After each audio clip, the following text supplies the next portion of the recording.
To me, having kids is one of the most selfless acts a person can do. This thought came to mind after watching a fascinating video called The Depopulation Bomb by the Hoover Institution. It's a must watch.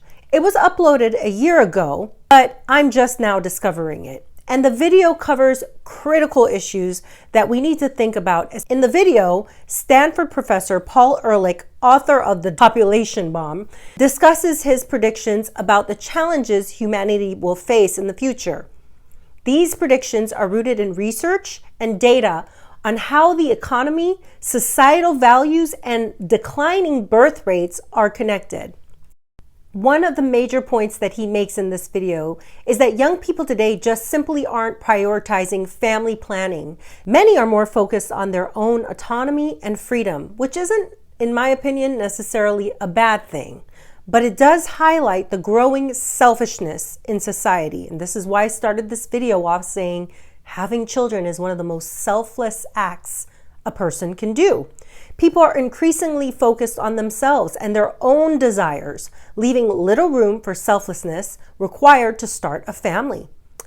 We are seeing a generation that is struggling with questions like, do I even want kids, or can I afford to bring a child into this world?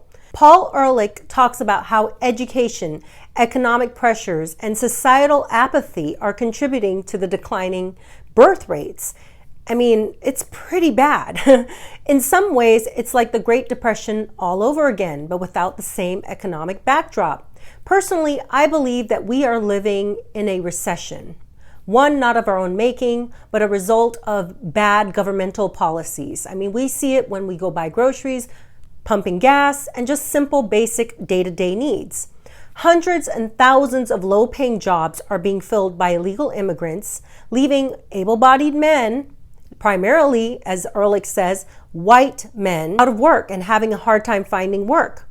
And this is going to lead to the broader decline in family formation. If people can't find stable jobs, they're less likely to start a family. Then there's the question I said in the beginning of this video of selfishness. We live in a society where many young people are focused on, and I say this all the time, me, me, me. That's all you see on the internet. And they do rather, in my opinion, raise a cat or a dog before they deal with another human life. And nothing's wrong with the mentality that having children will bog you down, as it does, as it should. It's a responsibility and a burden, not for the faint of heart, which is why I again said this is an act of selflessness. They don't want kids because they view them as a burden, something that will tie them down and rob them of their freedom and carefree lifestyles where they can do whatever they want. And again, this has nothing to do with people who want to celebrate a child-free life. Do you? No one is stopping you. But it is an interesting discussion when it comes down to the fact that humanity won't exist unless there are women out there who will have children. What's crazy to me is that these same people who are so adamant about, I don't like children, I hate children, they were children themselves. Someone had to change their diapers and care for them. But now they decide they don't want to extend the same care to another generation, which is fine. But if you have so many of them doing the same thing, where does that leave society? It reminded me of the concept of duty. When you see in monarchies, you think about the royal family. This is a great example. There's this expectation that the queen must produce an heir to carry on the bloodline. This is called a duty for a reason. It's a responsibility to keep that population going. Life is cyclical. We live, we die, and in between we create new life. But what happens when young people decide they're going to not have kids altogether? Who will take care of the aging population? What will happen to society when the birth rate plummets? There are so many factors contributing to this issue that Ehrlich doesn't even touch on, like the impact of chemicals and toxins in our food that could be disrupting fertility. We're seeing a rising rates of diabetes, heart disease, and obesity. All of these things can make it harder for people, in my opinion, to have children. Add to that recreational drugs or medication use that leads to decline in health, and it's no wonder people are opting out of parenthood. Ehrlich also discusses in this video the education is a huge part of it. People who are well educated versus not educated, as well as, the economy. These are big factors, important factors. But I think the bigger picture is that society on a whole, I'm talking worldwide, Europe, Asia, has made it difficult for women to desire children. Women crave a couple of things: stability and peace. That's 100% what most women want in order to feel safe enough to have children. It's what I craved. It's what I desired. I didn't get that early on when I had my first child out of wedlock, and I had to struggle as a single mom on my own to figure out how I was going to make it, but I still survived. Women crave stability, peace, and a sense of security. Any good psychologist or therapist will tell you that. But take a look around. Take a look at society right now. When women are being told the world is unsafe, that their government is after them, and that wars are raging around them. And let's not forget that men are also losing their way. Okay, I won't even go into that. That's a whole other video. They no longer push back against the system, and they go along with everything, even when it means fighting wars that have nothing to do with them. Think of poor countries that they go into, and they carry out orders given to them by leaders that tell them, do this, go do that. And they do it. And I wonder, what decent person would carry out an order like that and not have some psychological damage when they return home? I have a cousin right now that served in the military, and he has no biological children of his own. And I've never really questioned him too deeply on it, but I have a sense that, when you served in the military, you see a lot of things and you realize this planet is not the place to bring children into. People who have seen real struggle, real war, real famine, usually have a harder time wanting to procreate because they know what's at risk. Now, a lot of people will say that society has always been patriarchal for a reason. Men are physically stronger. They're more equipped to handle certain challenges without the emotional weight that women carry. Women, we carry a lot of emotional weight. We are the caretakers. We are the ones that make sure people feel their needs are met. And it's our duty to do that. But yet a lot of women nowadays, they don't want that burden. They want the masculine jobs. They want to be side by side with men. But when men lose their way, everything else starts to crumble around them. And men have been allowing it. It's almost like being in a home where your child, who is supposed to be below you and listen to you and your guidance, no, you're going to listen to me.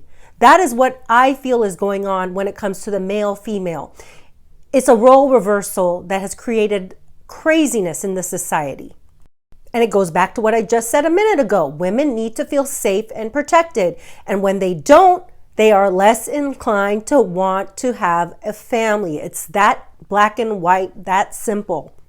If society can fix that, many of the issues with low birth rates and declining family values will begin to resolve themselves. This means, fair pay, job security, getting corporations to do their part so that people can get out there and live their lives. And corporations are the ones responsible for so much of the greed and inequality that we see today. They have taken over America, and their need for power, the need for power and control, is ruining society. I saw somewhere just recently that the new CEO, Mr. Nichols, who used to be the CEO of Chipotle, was making comfortably, let's just say his onboarding package was 21 million plus, or maybe even more. It might have been 100 million. You can look it up. The fact is, I'm thinking just to onboard somebody of that caliber, flying him here and there with private jets and all of that. Is that really necessary? Ironically, it makes me think of Michelle Obama recently that just said at the DNC, when people are taking more than what they need, they cause others to have less. One of the most disappointing comments made in the video was by the interviewer. This generation not like life. They don't want life. They don't appreciate life. And I was thinking, I want to just smack this guy. Of course they love life. They just don't want to struggle. Coupled with that, when people are scared and they're not thriving, they don't want to have children. It's just a cycle, just like the cycles of war and peace. I never questioned whether I wanted children. For me, it was a given. If there's a will, there's a way. And my grandmother used to always tell me that if you have to do something and you want it badly enough, you will find a way. And if I had to do it over again, I wouldn't change a thing. Even with my first child, being a single mother, I wouldn't change a thing. Sure, kids are super expensive. Society doesn't reward you for having a big family. But the feeling, the joy I get when I see my children and the love, the unconditional love that I get back from them, we're here experiencing life together, experiencing love together. And that feeling you get from your loved ones, from your family members, and trust me, not everyone is blessed with a good family, okay? Some people go, why was I brought here with this horrible family, these horrible parents, these horrible in-laws, or this? It's not, it's not something that everyone has a desire to do.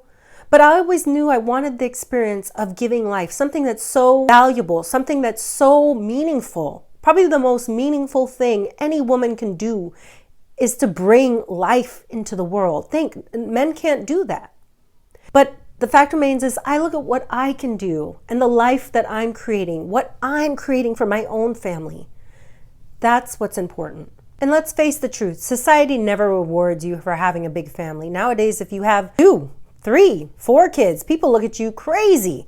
I see families on TikTok all the time, the ones that have, 10, 11 kids, and the comments are always full of judgment, like, what were they thinking? That's the first thing you see. And I say, that's great. They're keeping the society going. We should be applauding them, celebrating them, not criticizing them. Because guess what? You and me wouldn't have the audacity to have that many kids. The truth is, there's no overpopulation at all. The population isn't declining, and we actually are having less people on the planet right now.